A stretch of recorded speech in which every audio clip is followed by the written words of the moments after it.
फक्त मराठी यूट्यूब चॅनलला सबस्क्राईब करा आणि आमचे लेटेस्ट व्हिडिओज पाहण्यासाठी बेल आयकॉनवर क्लिक करा. लेटेस्ट अपडेटसाठी आमचा इंस्टाग्राम, ट्विटर आणि फेसबुक हँडल्सना फॉलो करा. एका मंगळसूत्रात गुंतुनी बाईपणाची कहाणी.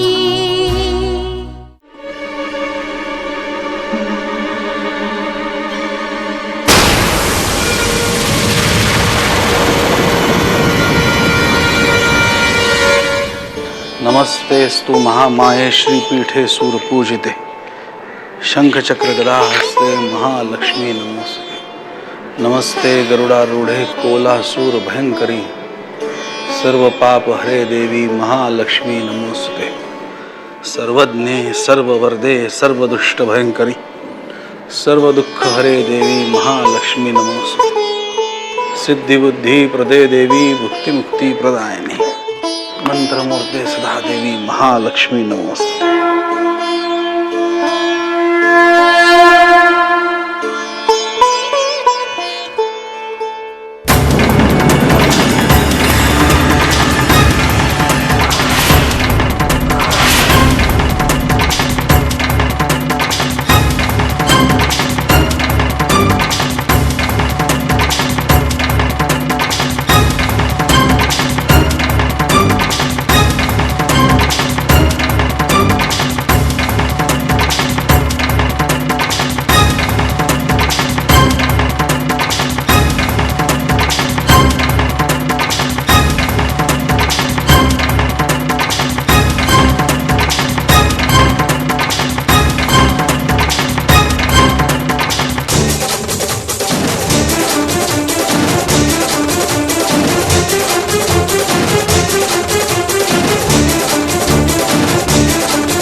दादू भट, तुम्ही माझ्यावर एवढे ओरडता, रागवता, बडबड करता, पण तरी आईचा संदेश आला की माझ्यासाठी खायला घेऊन येता. माझी खात्री आहे, आई जशी माझ्या स्वप्नात येऊन बोलते ना, तशी तुमच्याशी नक्की बोलत असणार.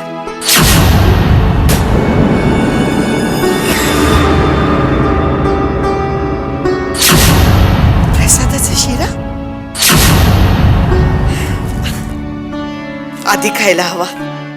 मीच काम केलं मोठाई, मीच काम केलं.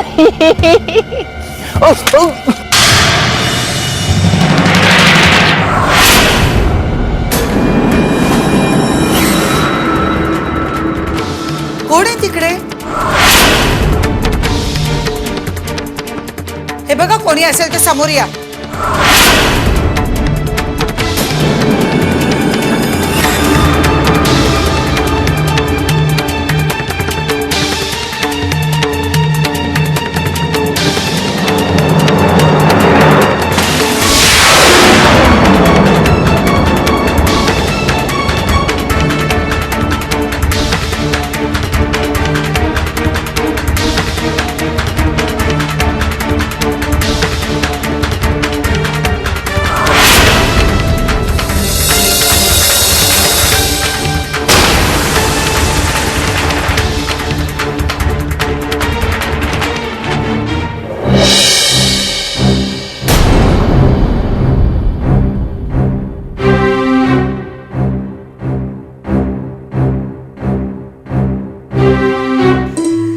प्रसाद माझ्या नशिबी नव्हता म्हणायचा, मांजराच्या नशिबात होता.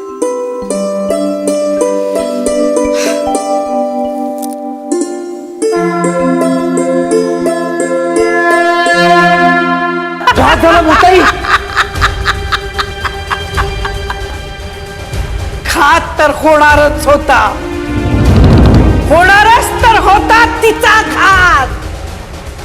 पण तुला काय एवढं दुःख झालंय? अगं मोठाई, घात तिचा नाही, घात आपला झालाय. जिभेचे तुकडे तुकडे करीन तुझ्या, असं जर काही बोललास तर. बोल, काय केलंस तू? बोल लवकर. मोठाई, तू दिलेली भुकटी मी देवळात घेऊन गेलो. तिथे तिचं खाणं होतं. तिच्या शिऱ्यामध्ये मी सगळी भुकटी मिसळली आणि जपून बसतो. तिथं ती आली, तिनं घास उचलला आणि मग नरड्यात का नाही गेला तिच्या?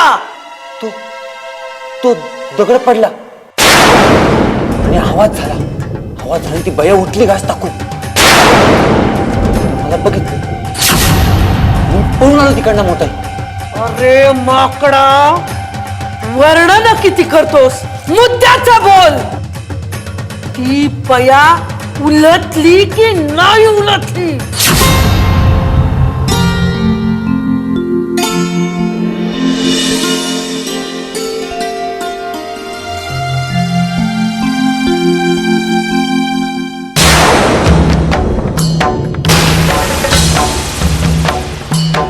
शिव शिव शिव शिव शिव शिव.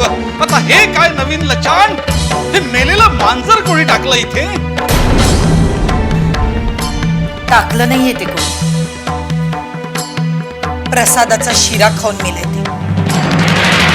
तुम्ही माझ्यासाठी ठेवलेला शिरा.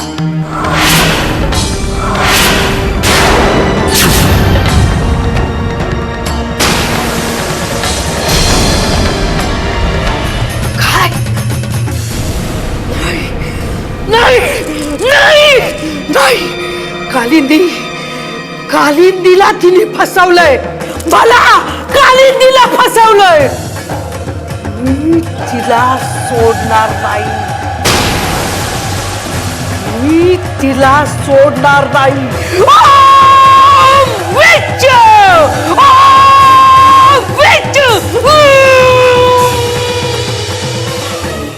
त्या दादू भट्टाला पण सरळ केला पाहिजे.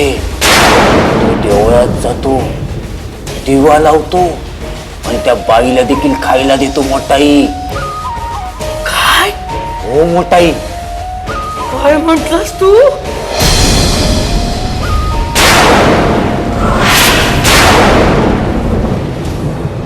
अहो, काय बोलताय काय तुम्ही? हो, मी खोटं बोललो तर जीभ झडेल माझी. पोरीच्या डोक्यावर हात ठेवून सांगतो, हे मी नाही केलं. पण आईसाठी रोज खायला तुम्हीच ठेवत होतात ना? हो, प्रसादाचा शिरा मीच ठेवला होता. पण दादू भट, माझं या गावात येणं, मी या देवळात राहणं, मी दुर्गीला हात लावणं, सविताला इथे घेऊन येणं, हे सगळं तुम्हाला आवडत नव्हतं हे मला माहितीये. पण म्हणून तुम्ही असं? नाही हो, सुरुवातीला झालं असं. नाही ओळखलं मी तुम्हाला. अहो, वर्षानुवर्ष देवीची पूजा करतोय. पढत मूर्ख असेन मी, पण या जगन्मातेने सावरलंय मला वेळोवेळी. तुमच्यावर देवीचा वरद हस्त आहे हे ओळखायला उशीर झाला मला. पण ते उमजल्यावर मला जमेल तसं माझ्या परीने लपून छपून का होईना मी मदतच केली आहे तुम्हाला. त्यासाठी बायकोचा रोषही पत्करला. अहो, तुमच्यामुळेच तर देवीची पूजा पुन्हा सुरू करण्याचं धैर्य मला मिळालं. आणि हे असलं कृत्य अहो, माझ्यासारखा पापभिरू माणूस या असल्या कृत्याची कल्पनाही करू शकणार नाही हो. प्रत्यक्षात हे करणं दूरच. तुम्ही माझ्यावर संशय घेताय, पण जरा विचार करून बघा, माझ्यासारखा माणूस हे असलं कृत्य करू शकेल का? मी प्रसादाचा घास उचलला तेव्हा मला कसला तरी आवाज आला. याच दिशेने कुठला तरी आवाज आला होता.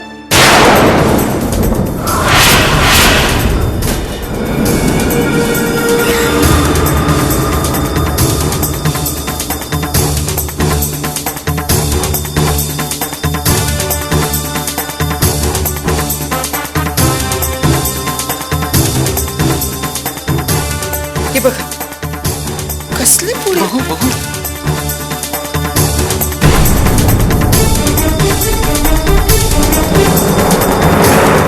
अरे ही तर विषारी मुळ्यांची पूड आहे. जेवणाच्या पानाला पण हीच पूड होती ना?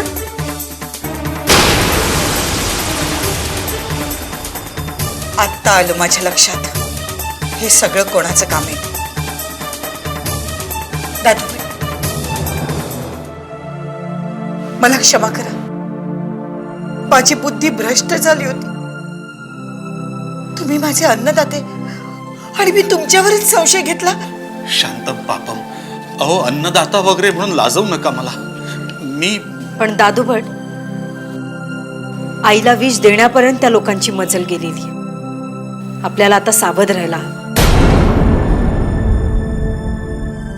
आई, तू माझा ऐक, माझ्याबरोबर घरी चल.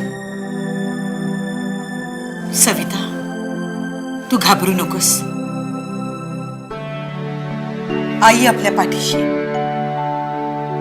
कुठल्याही कठीण प्रसंगातून ती आपल्याला वाचवेल. पण तू म्हणतेस ते बरोबर आहे. आता आपल्याला सावध राहायला हवं. पण माझ्यामुळे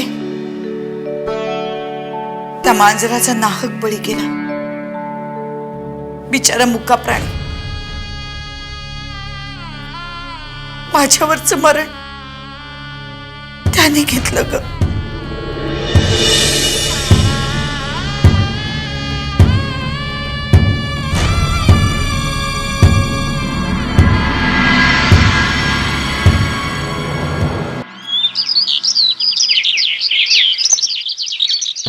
पण हे कसं काय शक्य आहे? कसं शक्य म्हणजे काय?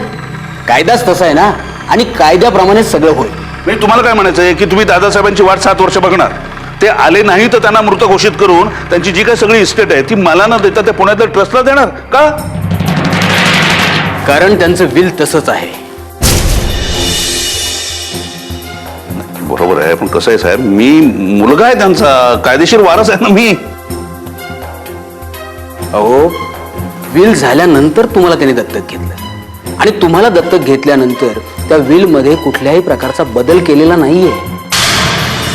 मिस्टर जयसिंग, ह्या प्रॉपर्टी मधली तुम्हाला फुटकी कवडीही मिळणार नाही. इतकंच काय, ही प्रॉपर्टी ज्यावेळी त्या ट्रस्टकडे हस्तांतरित होईल त्यावेळी तुम्हाला महिन्याला जी रक्कम मिळते ना, ती रक्कमही मिळणार नाही. काय म्हणतो, म्हणजे काहीतरी मधला मार्ग निघेल ना? निघेल ना, पण मी त्या मार्गातला नाही हे तुम्ही पक्क लक्षात ठेवा.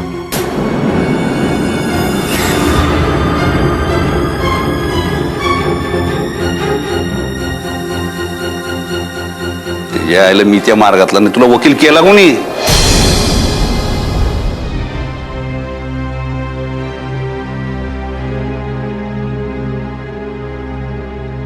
काय करायचं आई? इथला गुत्ता बंद करून आपण शाळा पुन्हा सुरू केली, पण मुलंच नसतील तर काय उपयोग आहे? शेवटी विद्या देणारा जितका महत्वाचा आहे ना, तितकाच घेणाराही. आपल्याला असं निराश होऊन चालणार नाही. आपल्याला जे करायचंय त्या रस्त्यावरचं हे खूप महत्वाचं वळण आहे. लक्षात येते ना तुझ्या? समजते, पण आई, तुला नेमकं काय म्हणायचंय? हे बघ, एखाद्या आजारी माणसाला चालायचं असेल तर आपण त्याला प्रथम हात देतो, कधी काठी तर कधी कुबड्या, कारण त्याच्या चालण्याचा तो एकमेव आधार असतो. पण सर्वात महत्वाचं असतं ती त्या माणसाची इच्छाशक्ती. इथेही तसंच आहे.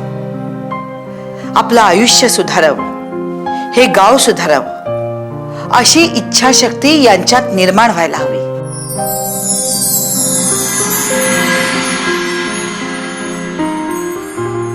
आणि त्यासाठी आपण घराघरात जाऊन प्रत्येकाशी बोलायला हवं. ठीक आहे, चल शुभस्य शीघ्रम. आत्ताच हे बघा, या गावात आम्ही शाळा सुरू केलेली आहे. तुम्ही आपल्या मुलाला शाळेत पाठवलं तर बरं होईल.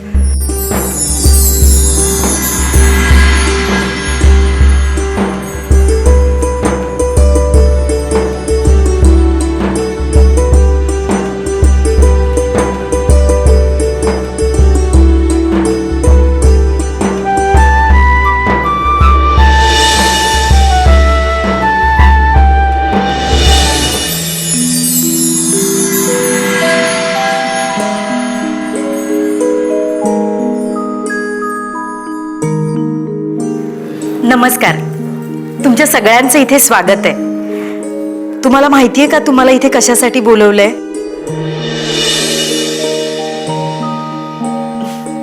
बोला ना. इथे सगळ्या बायकाच आहोत.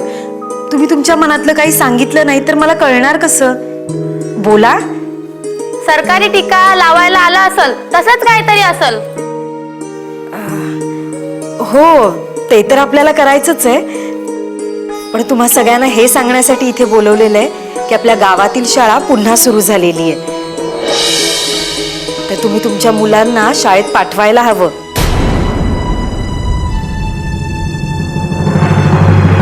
मुलं शिकली तरच आयुष्यात काहीतरी करता येईल. त्यांना काम मिळेल, 4 पैसे मिळतील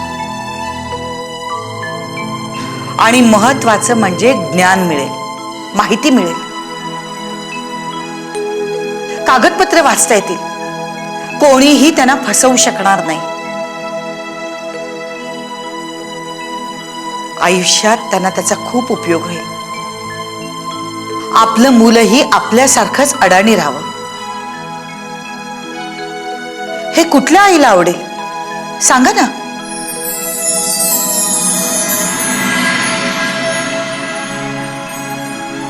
पाठवणार ना तुम्ही शाळेत मुलांना? अहो पण शेवटी शेतातच राबायचं आहे. मग कशाला पाहिजे शाळा? असं नाही, म्हणजे शेती चांगली व्हावी, पिकांना कीड लागू नये, पिकांच्या नव्या नव्या जाती, पिकांच्या लागवडीच्या पद्धती, हे सगळं समजण्यासाठी भरपूर माहिती उपलब्ध आहे. जमिनीचे सातबाराचे उतारे, सावकारांनी अवाच्या सवा चढवलेलं व्याज, हे सगळं समजण्यासाठी शिक्षण नको?